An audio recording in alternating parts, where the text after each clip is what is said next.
York. Ebro in the morning on Hot 97. Yes, ladies and gentlemen, Hot 97. My name is Peter Rosenberg, and I think it's the first time, actually, that we've had some fighters from Bellator in the building. Bellator has taken over New York City this week with a big card this Saturday, June 24th, from Madison Square Garden. First time ever at the Garden. Bellator back on pay-per-view. Matt Mitrione, who's in the co-main event of the pay-per-view, is in the building. Phil Davis, who is headlining Bellator 180, which comes on Spike just before the pay-per-view. That's me.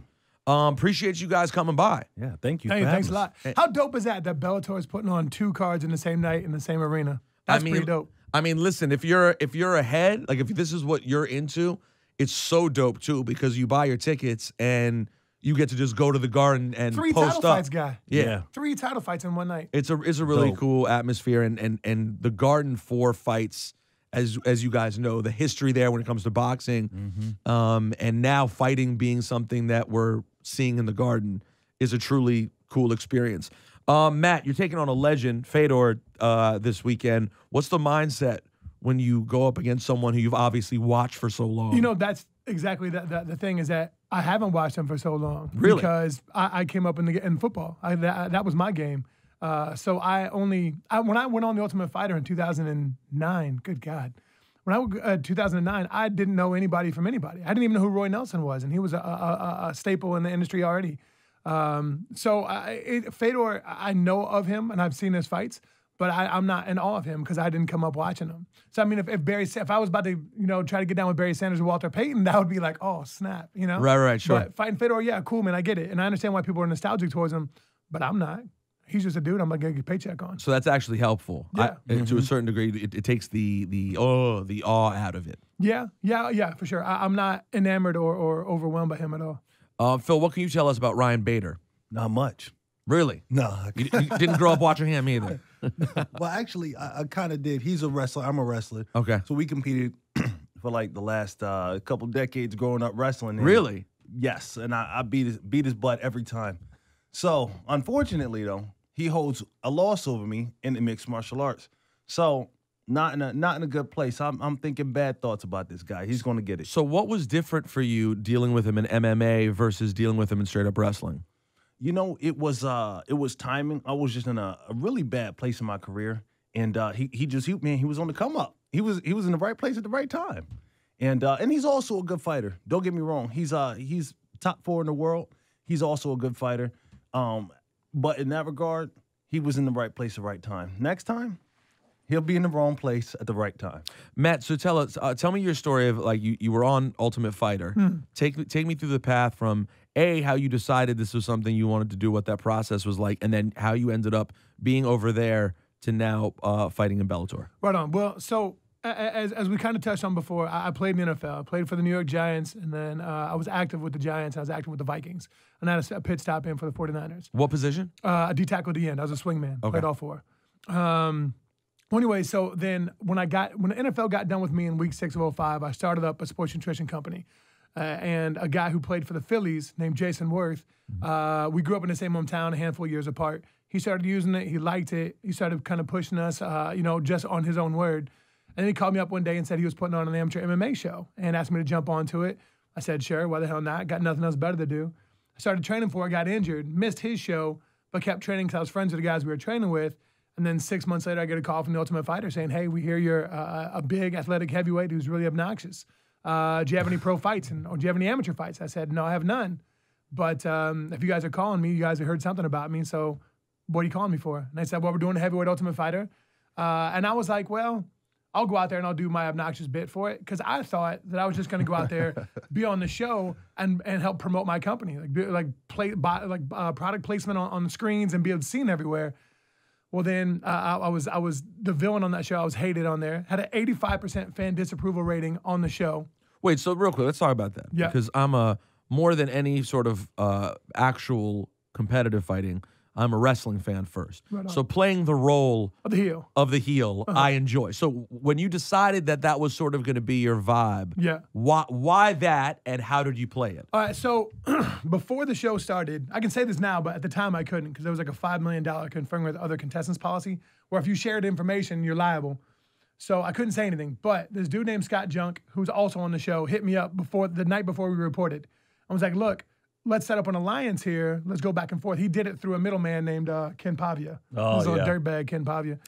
Anyhow, so the Pav hit me up and was like, hey, hit this dude up, blah, blah, blah. So I called him up. He said, let's set up an alliance. I was kind of worried about it because I didn't know anything about the sport of MMA. And I was like, well, if I'm going on the show, it can't really hurt me, so might as well do it. And we're going to share information and get each other through the first round. Once you're through the first round, we could fight each other and all bets would be off, but you're guaranteed to be in the finale, at least back in the day you were. So I said, okay, sure, why not? Let's do it. And then I held up my end of the bargain. It was a 6-week show. It taped for 6 weeks. So 2 weeks into the show, we have our team set up and who we're going to fight each other, blah, blah, blah. Junk and I were on opposite teams. He was on Rampage. I was on Rashad.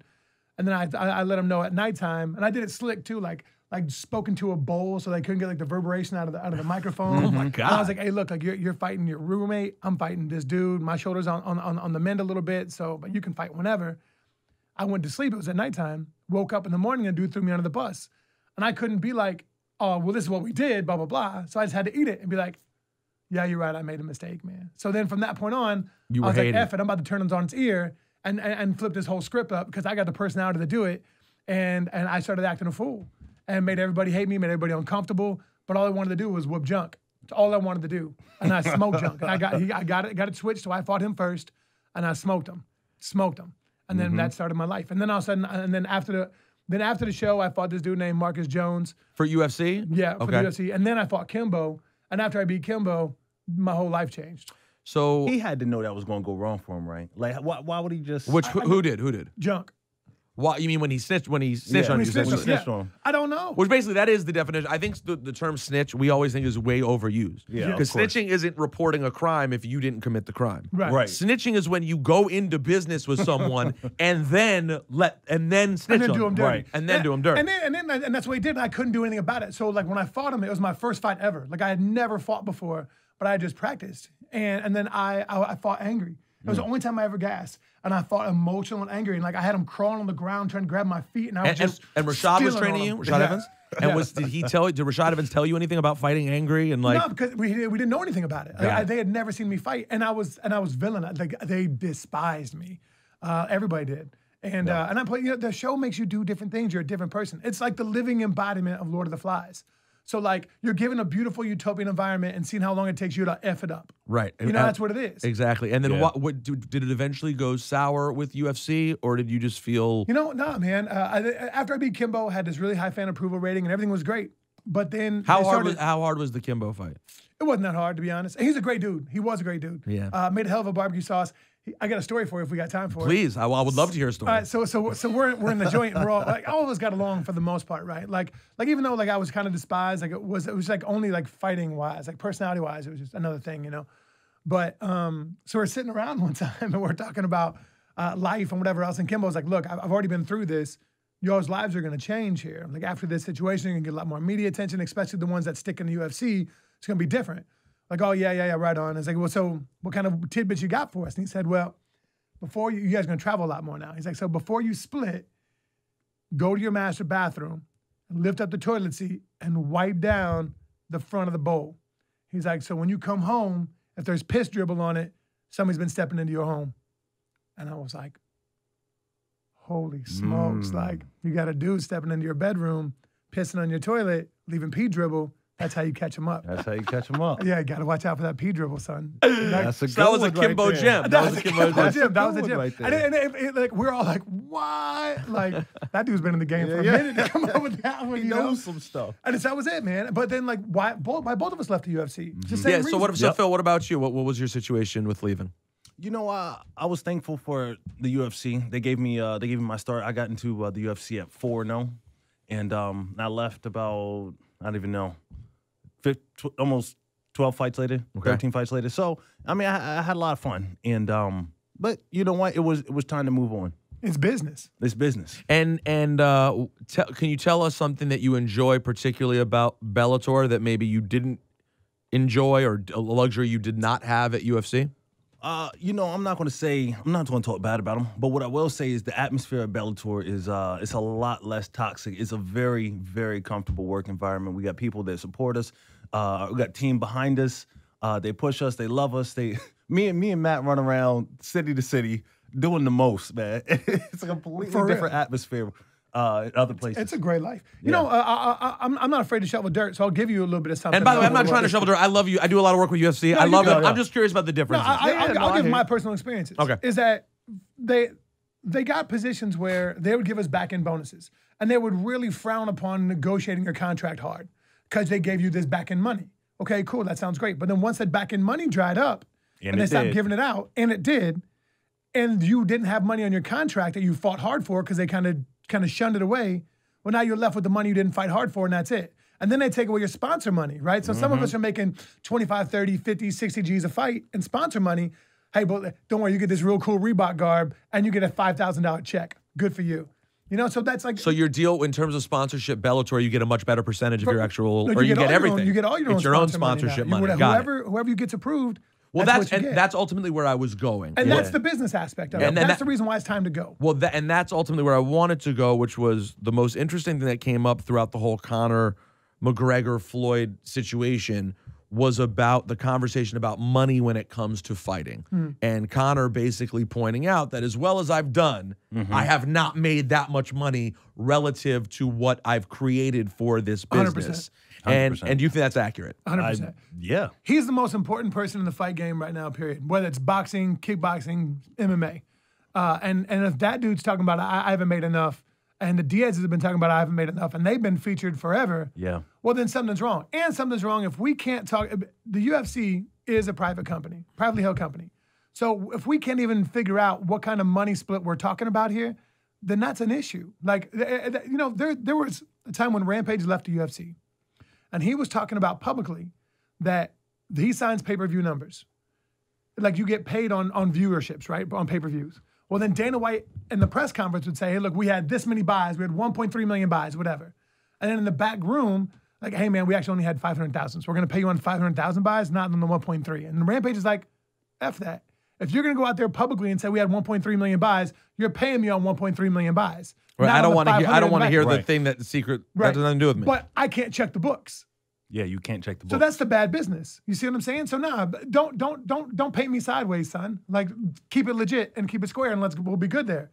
But don't do me dirty like that. All right. So and by the way, of course, we're talking to these guys who will both be fighting at the Garden this Saturday night. Tickets available at Ticketmaster or the MSG box office. And of course, if you want to see Matt fight, it'll be on the pay-per-view. You'll be fighting on free television, Spike. You're headlining Spike TV the same night earlier. So I gotta ask the question.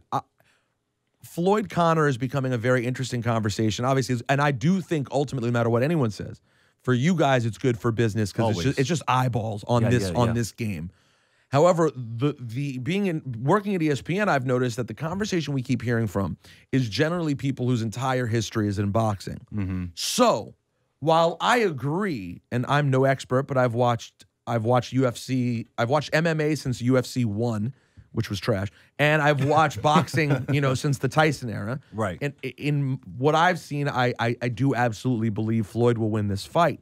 However, I do think the voices we're hearing from all have a vested interest in Floyd dominating Conor McGregor. So while I know they're giving their opinion, and I know they believe their opinion, they ultimately think you guys are mostly Neanderthals who can't stand in a boxing ring, never could. All that being said, Matt, I'll start with you. How do you expect the Floyd-Conor fight to play out? Second most boring fight in boxing history. First being Manny and Floyd. Absolutely. Okay. So just outpointing, no chance. McGregor has no chance. Mayweather's going to float around. The best in the boxing world that have boxed their entire lives and know angles better than contractors with their eyes closed have tried to fight Floyd and have never gotten a punch off on him. Or have hardly, except for Maidana, the only dude who really got hands off on him. And he let Sugar Shane hit him a few times. I thought out of respect, Floyd almost let Cotto and Mosley connect a little bit, but for the most part, that was not respect, man. They earned that. They earned it. De La Hoya gave him the first fight. De La Hoya gave him a little work. He gave him some work. But remember, there was that one round when Mosley gave him a little bit of trouble, and then it seemed like Floyd was like, "All right, enough is enough," and he really. That's when the greats turn it on. That's when the greats turn it on, man. So, Phil, you agree Conor can't touch him? What I will say, because we were talking about this last night, and what I will say about Conor is that he is extremely accurate. He's extremely accurate, and he's pretty long for his size. Other than that, he has absolutely no chance. Not even a puncher's chance. Like you were saying, the best punchers in the game, the best punchers in the boxing game could not land that devastating punch on Floyd. They can't do it. Not to the body. They can't land big shots. He doesn't even get beat up in fights. You haven't seen him like really knotted up. Never seen him hurt.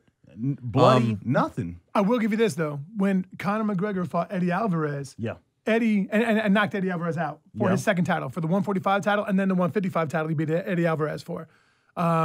Eddie said that it wasn't necessarily the power; it was how quick the hand went from set to Eddie's chin and back. He said it was a quickness that it was that he didn't have a chance to brace his neck or brace for impact before he got hit. Okay, let me tell you this. Let me tell you this. In boxing, boxing is a complete. It looks very, very similar, but boxing is completely different. Those guys are unreal fast. They're unreal fast, and their distances, their understanding of their distance is obscene. Yeah. Well, I think you guys are probably right. I hope there's at least a moment in the fight when you question it. Except when he said that was going to be the second most boring fight. I will say this: that fight will not be boring. That fight will not be boring. I'll tell you this.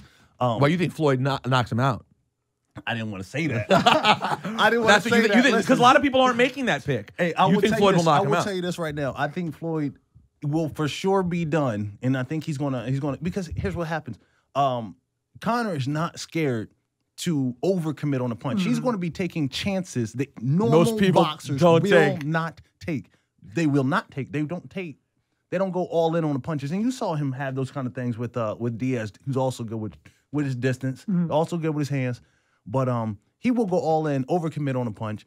And Floyd he's so good at making you pay on a good punch. You overcommit on a jab, he always has a right hand every time. That's a great point. And I don't know if we're running out of time or not, but as far as with Floyd, knowing what the hell was I going to say? Sorry, dog, I just lost it, but it was great. It's quite all right. The energy level of boxing, because the activity level is 3 minutes, but it's so high tempo. I know. There's no wrestling. There's none of the lulls that there are in MMA. Yeah. So I bet Conor gasses in 3.5 to 4 rounds, and then I think you think Floyd faster than that, Phil. No, I was going to give him about 6. Oh, you give him 6 rounds. Like you were saying, the work to rest ratio is completely different because we do 25 minutes with 4 minutes rest. Boxing, they do 36 minutes with 11 minutes rest. And it's a sprint. There's no it's a sprint. You're doing intervals. And the refs tell you, you better start working. Don't clinch. Better start working. Oh, yeah. That's a lot of work, brother. It's a lot. And on top of that, with Floyd knowing what he's doing, like grabbing the back of the head and kind of holding his arms in there, making him yank his arms out with the gloves on. That's grappling, bro. Yeah, that's mad work, son. It's a lot of work. Hey, you guys will be doing work this Saturday night. Spike and live on pay-per-view at the Garden. Bellator is at the Garden. Thank you guys both for coming by to talk. Hey, thank you. Appreciate it. Cheers.